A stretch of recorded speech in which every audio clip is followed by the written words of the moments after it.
Hey everyone, it's me, Douglas Harrison, and let me tell you about the wildest, most heartbreaking chapter of my life. Picture this. I'm sitting at what I thought was my own mother's funeral, surrounded by flowers and whispers of sympathy, when suddenly the doors swing open. And there she is, walking in alive and well, ready to expose the greed that almost tore our family apart. This isn't some movie plot, this happened to me. It's a story of betrayal that cut deep, but also of clever justice that brought everything full circle. If you're here for tales of karma hitting hard, buckle up, because this one's going to take you on an emotional roller coaster. Stay with me till the end. You won't believe how it all unfolds. Before we jump in, if you've ever dealt with family drama that left you questioning everything, or if you've fantasized about standing up to someone who wronged you, give this video a like, hit subscribe, and share your own experiences in the comments. Stories like this remind us we're not alone. And who knows, yours might inspire the next video. Alright, let's get into it. So, a little about me. I'm a 52-year-old accountant living in Toronto with my amazing wife, Emma, in a cozy little suburb. I've always been the reliable type. The guy who calls his mom every Sunday without fail, helps her weed the garden on weekends, and never once asked for handouts. My older brother, Glenn, he's the complete opposite. A high-flying real estate agent cruising around in his shiny Mercedes, owning a fancy lakeside cottage, always projecting this image of success. But I knew the truth behind that charming smile. He was sinking in debt from risky investments and trying to keep up with the lifestyle way beyond his means. An 85-year-old retired teacher who's always been my rock. Sharp-minded, fiercely independent, she built a solid life savings over the years. A mortgage-free house, investments topping $1 million, and that peaceful cottage up north where we'd spend summers as kids. It all kicked off about 8 months ago. Mom started acting off, forgetting names, losing her keys, even wandering around the house at odd hours. I first noticed it at a family dinner. Her hands were shaking as she tried to pour tea, and it spilled all over the tablecloth, soaking into the fabric like a bad omen. "Mom, are you all right?" I asked, my heart sinking a bit. She just gave me this blank stare and mumbled something that didn't make sense. Glenn, always quick to take charge, chimed in. "We should get her checked out." "Don't worry, Doug. I'll handle the details. You're swamped with work anyway." I felt a twinge of guilt. After all, he was my brother and I trusted him. Family sticks together, right? The diagnosis hit us fast. Early onset dementia, and it was advancing quicker than anyone expected. Glenn had insisted on using our family doctor, Dr. Whitmore, who prescribed some medications to supposedly slow things down. Before long, we had to move Mom into Oakwood Manor. This nursing home that's nice enough but feels so impersonal. Those humming fluorescent lights overhead. The constant whiff of cleaning supplies that never quite masks the underlying sadness. I made it a point to visit her 3 times a week, sitting by her bed, holding her fragile hand while she gazed out the window like she was lost in another world. "It's me, Mom, Douglas," I'd say softly, my throat getting tight every time she didn't react. It broke me inside. All those memories of her whipping up apple pies from scratch or cheering louder than anyone at my soccer games. They felt like they were slipping away, showed up now and then, but always with a stack of papers under his arm. Just routine paperwork for her care. He'd brush off when I'd ask. Pretty soon, he convinced Mom to make him her power of attorney. We grabbed coffee one day to talk it over and he said, "It's the smart move, Doug. I'll handle the finances so she stays comfortable." His eyes darted away as he spoke, and something in my gut twisted. Why was he so eager? But I nodded along. I didn't want to rock the boat. As the months wore on, Mom seemed to fade even more. She stopped recognizing faces, her bright eyes turning dull from the meds.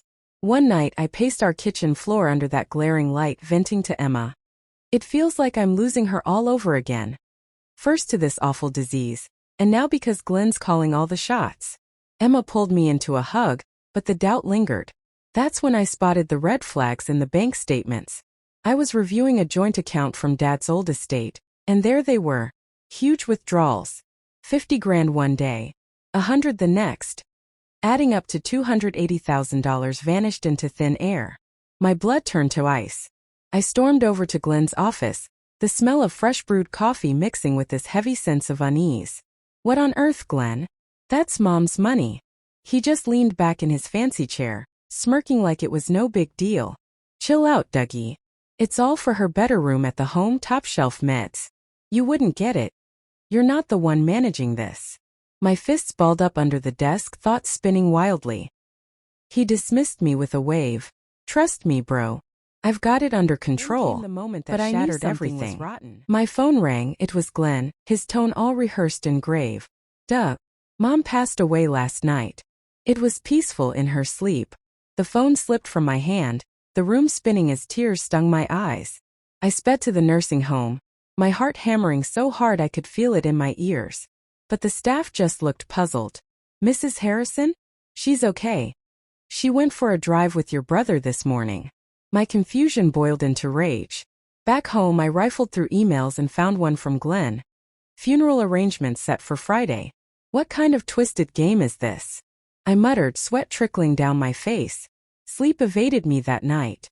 Flashbacks hit hard. Glenn as the golden boy growing up, always getting the bigger slice of everything, praised for his big dreams while I quietly supported from the sidelines.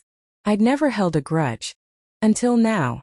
On a hunch, I dialed Mom's room line, half expecting voicemail. But she picked up, her voice crisp and alert. Douglas? Is that really you? My breath hitched. Mom? You sound normal. She whispered fiercely. Come see me tonight after 10. Come alone. My pulse raced like a drum as I ended the call. I slipped into the nursing home under the cloak of night, the chilly air biting at my skin, making me feel like an intruder in my own story. Her room was softly lit by a lamp, shadows dancing on the walls. Mom sat up in bed, her eyes clear and focused, her voice steady. Shut the door, honey. We need to talk and time's short. My hands trembled as I did. Mom, what's happening? The dementia. She gave me that sly, familiar smile from when I was a kid getting caught in mischief. I've been faking it, Douglas. Like a train wreck. Every bit. Mom laid it all out. At 85, staring down the end of life, she decided to test us boys. Not for inheritance, but to see who truly cared. Love, not money, she said. When Glenn pushed for that power of attorney, she seized the moment. She'd quietly hired her own lawyer, Robert Chun, someone Glenn knew nothing about, and shifted most of her assets into a protected trust. The money Glenn could touch? It was a setup. I left enough to watch what he'd do, she explained, gripping my hand with surprising strength, no shakes at all. My head spun. You were testing both of us? Her expression turned tender, a bit sad. I needed to know who'd be there when I had nothing to offer in return. You showed up 3 times a week, held my hand, chatted away even when I pretended not to know you. Hot tears rolled down my cheeks. Mom, of course I did. You're everything to me. But Glenn? He let me down, Douglas, in ways I never dreamed. I've kept records of it all. The pushing for signatures, the stolen cash, his outbursts when I acted confused. The details poured out, each one more gut-wrenching. Glenn's aggressive visits to make her sign over property, siphoning off that $280,000, and worst of all, during one of those drives, casually mentioning she'd soon have an accident and pass peacefully.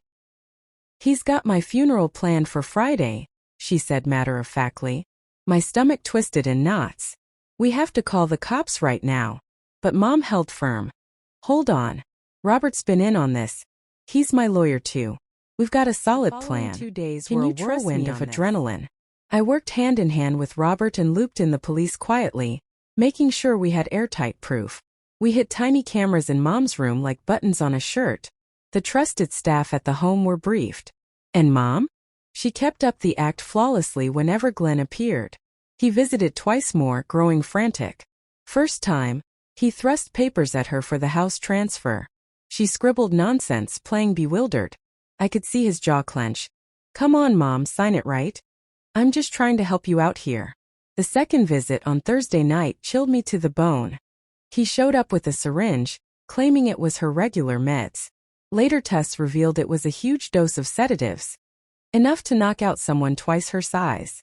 Mom faked swallowing them, palming the pills instead. As he stroked her hair, he murmured, Tomorrow, Mom, you'll finally rest easy. No more pain. Watching that footage afterward made me sick like a punch to the gut. Friday dawned heavy like a storm brewing. The funeral home was filled with relatives I'd half forgotten. The air thick with the sweet scent of lilies that felt all wrong.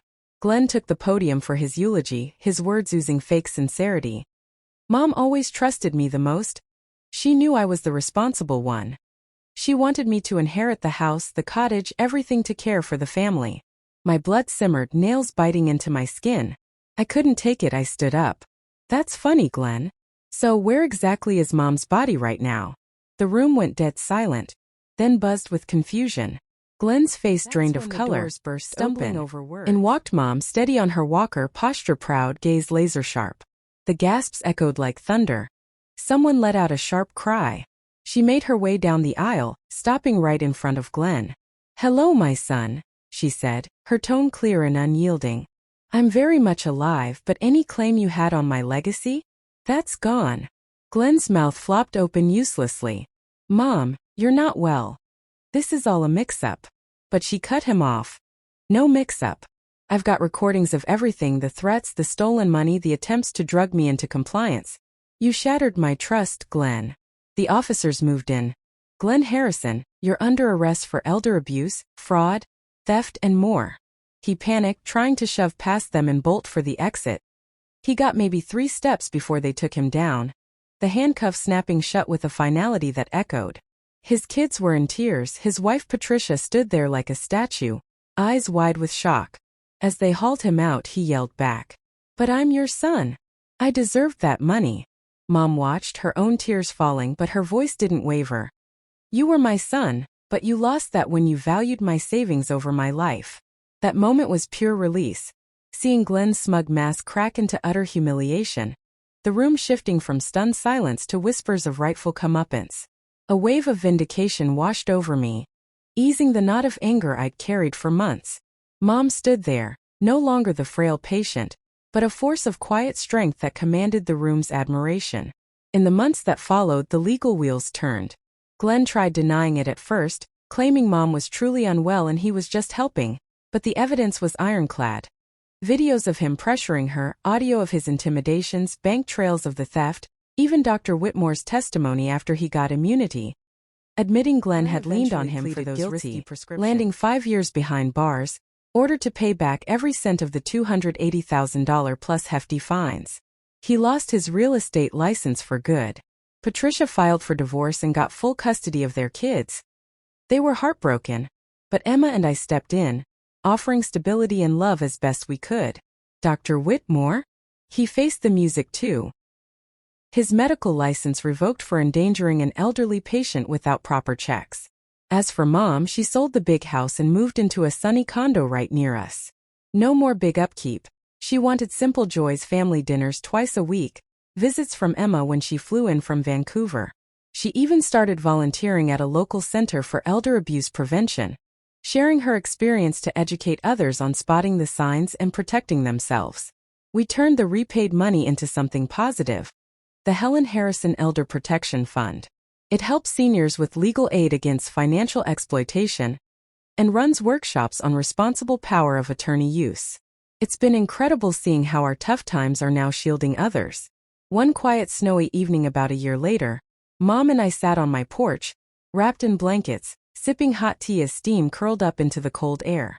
I finally asked, "Do you ever regret how it all went down, the test, the pretending?" She stared out at the falling flakes for a while before replying softly, "I regret that it had to happen at all, that my own flesh and blood could stoop so low. But no, I don't regret uncovering the truth. It showed me who truly cares, Douglas. You were there through it all, not for gain, but out of love. You've taught me so much about what real family means. It's not just blood. It's the choices we make, the way we show up when it counts." She smiled warmly. "Exactly. And that's why you passed with flying colors. Not just the visits, but fighting for justice even when it hurt. That's the heart of it." Looking back, this whole ordeal drives home a powerful lesson. Betrayal can lurk in the closest bonds, but smart, thoughtful actions can bring light to the darkness. Mom's plan was a brilliant, peaceful way to reveal the truth, restoring her dignity and safeguarding others. It reminds us all that genuine love doesn't come with conditions. It just shows up, day after day. If this story of family twists, hard-won justice, and unbreakable bonds gave you that feel-good hit of karma in action, please like the video, subscribe for more inspiring tales like this, and tell me in the comments, What would you have done if you were in my position? Share your thoughts. I read them all. And hey, check out the recommended video popping up now for another uplifting revenge story. Thanks so much for watching, folks. Catch you next time.